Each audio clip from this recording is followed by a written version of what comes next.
Hello दोस्तों, welcome to yet another video of फिनफ्लिट।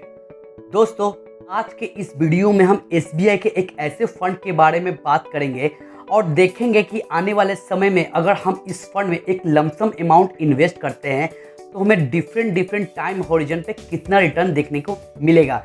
वैसे तो एसबीआई के अंदर बहुत सारे फंड चलाए जाते हैं, जैसे हाइब्रिड फंड, इक्विटी फंड, डेब्ट फंड एक्सेट्रा।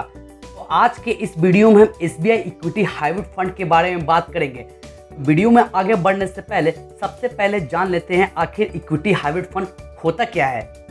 हाइब्रिड फंड एक प्रकार का म्यूचुअल फंड है जो ही एक ही फंड के अंदर कई एसेट क्लास में इन्वेस्ट करता है, जैसे इक्विटी मार्केट, डेब्ट market, gold, real estate etcetera.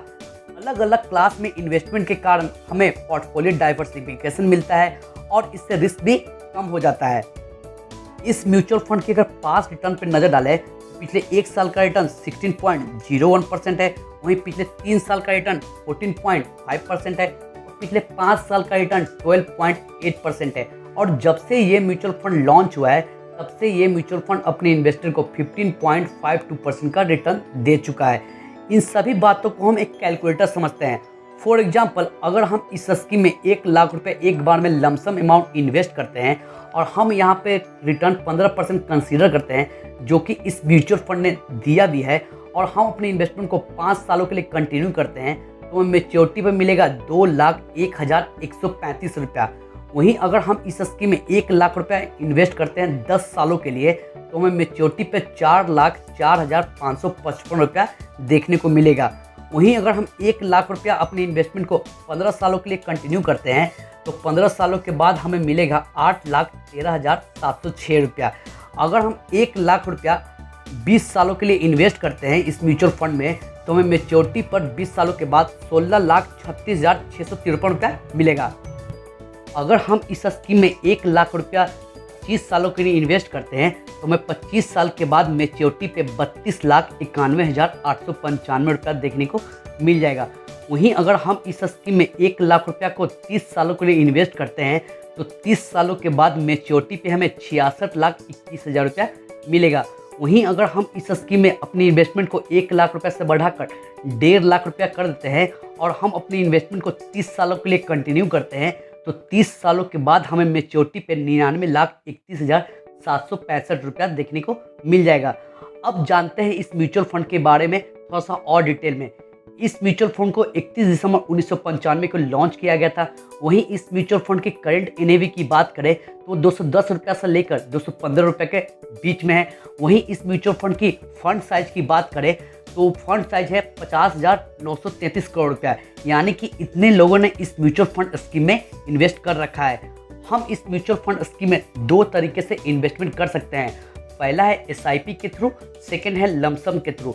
अगर हम इस स्कीम में एसआईपी के थ्रू इन्वेस्टमेंट करना चाहते हैं तो हमें मिनिमम 500 रुपये की जरूरत पड़ेगी।